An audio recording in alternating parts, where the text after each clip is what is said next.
दरम्यान छगन भुजबळांनी शरद पवारांवर निशाणा साधलेला आहे। बारामतीमधून कोणाचा तरी फोन गेला आणि त्यामुळेच विरोधकांनी बैठकीवर बहिष्कार टाकल्याचं मंत्री छगन भुजबळ यांनी म्हटलेलं आहे आणि नाव न घेता शरद पवारांवर निशाणा साधलाय। सर्वपक्षीय बैठकीला शरद पवारांना बोलावून घ्या असं सांगितलं होतं असंही भुजबळ यावेळी म्हणाले। तर ओबीसी मराठा वाद मिटवायला शरद पवार पुढे का येत नाहीत असा सवाल छगन भुजबळांनी केला। मराठा समाजाला आरक्षण मिळालं पाहिजे ही आमची भूमिका असल्याचंही भुजबळ म्हणाले।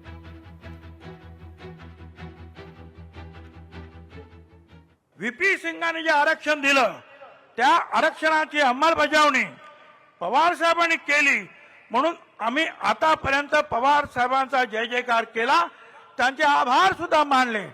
परंतु ज्या वेळेला अशा आरक्षणाच्या बाबतीमध्ये ज्या वेळेला काही प्रश्न निर्माण होतात त्यावेळेला अपेक्षा ही आहे की महाराष्ट्राचे एक ज्येष्ठ नेते म्हणून पवार साहेबांनी सुद्धा तिथे यायला पाहिजे होतं। परंतु असं सांगितलं जातं की सगळे येणार होते, पण 5 वाजता बारामतीवरून कुणाचा तरी फोन गेला आणि विरोधी पक्षाचे सगळे येणारे नेते यांनी बहिष्कार टाकला। या बारामती मतदारसंघामध्ये मराठा समाजाचे मतदार आहेत, माळी समाजांचे आहेत, धनगर समाजाचे आहेत, सर्व ओबीसी समाजाचे आहेत, भटक्या समाजाचे आहेत, विमुक्त समाजाचे आहेत, सगळ्यांनी मतं दिली। ती सुनेत्राताईंना दिली असतील तसं ती सुप्रियाताईंना सुद्धा दिली।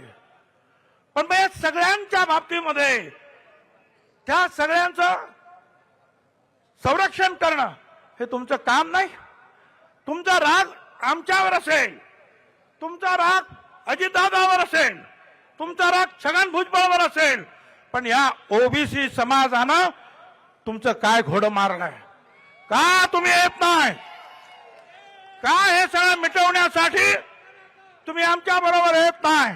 लोकशाही हो, प्रत्येकाला अधिकार आहे ना। थोडं हे बघा, काही झालं चांगलं किंवा वाईट त्याचा केंद्रबिंदू कोण असतो? शरद पवार। आणि 60 वर्ष जर सगळाच केंद्रबिंदू शरद पवार असेल तर इसको कुछ तो क्रेडिट हो यार। भुजबळ साहेब विना आधाराने आणि खोटंच बोलतात।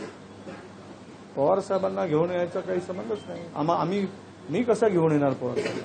आणि ते मला कोणत्या अधिकारात सांगू शकतात? म्हणजे काहीतरी वेळ मारून न्यायचा।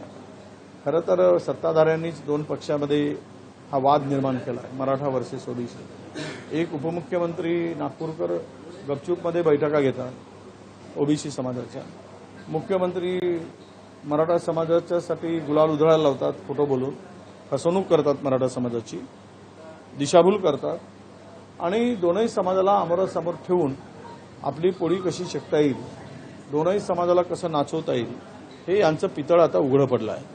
भुजबळाची काय भूमिका आहे त्याबद्दल मी भाष्य करणार नाही। मला एवढंच कळतंय की सरकारची जी भूमिका आहे ती मी मांडणार। भुजबळांनी काय बोलावं हा त्यांचा वैयक्तिक प्रश्न आहे। भुजबळ सोयीचं राजकारण करतात। नेमका भुजबळांचं जर आपण हे तपासलं तर ते कोणाबरोबर आहे आणि जे स्टेटमेंट करतायत ते कोणाच्या इशाऱ्यावर करतायत? एकदा त्यांचा म्हणजे नार्को टेस्टच करावी, मी तर असं म्हणेन। ते इशाऱ्यावर कोणाच्या बोलत आहेत हे स्पष्ट होईल। कुणाचंही नाव घेऊन कोणालाही बदनाम करण्यापेक्षा आपापली लढाई आपण लढावी। आम्ही ओबीसी आहोत, आमची लढाई आपण लढायची, पण 2 समाजामध्ये वाद निर्माण होईल, 2 समाज एकमेकाविरुद्ध उभे ठाकले जातील, अशा प्रकारचं कुठलंही पाऊल टाकता कामा नये।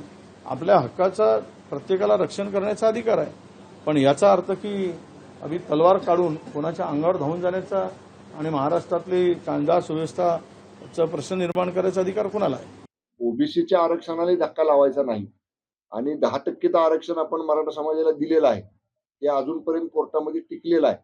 आता फक्त जो 2 विषय आहेत, सगळ्या सोयऱ्यांचं ड्राफ्ट जो नोटिफिकेशन काढले त्याच्यावरती सजेशन ऑब्जेक्शन्स जे आलेले आहेत त्याच्यावरती पुढची कार्यवाही, आणि त्याच्यापेक्षा महत्वाचं मनोजदादा जरांगे म्हणतात तसं कुणबी प्रमाणपत्र जी हैदराबाद गॅजेटनुसार या ठिकाणी मिळायची आहेत, त्या हैदराबाद गॅजेटचे ओरिजिनल डॉक्युमेंट्स तेलंगणा गव्हर्नमेंटकडनं मिळवणं, त्याच्यावरती आमचं काम सुरू आहे। लोकशाही मराठी ऐका, पहा, जागरूक रहा।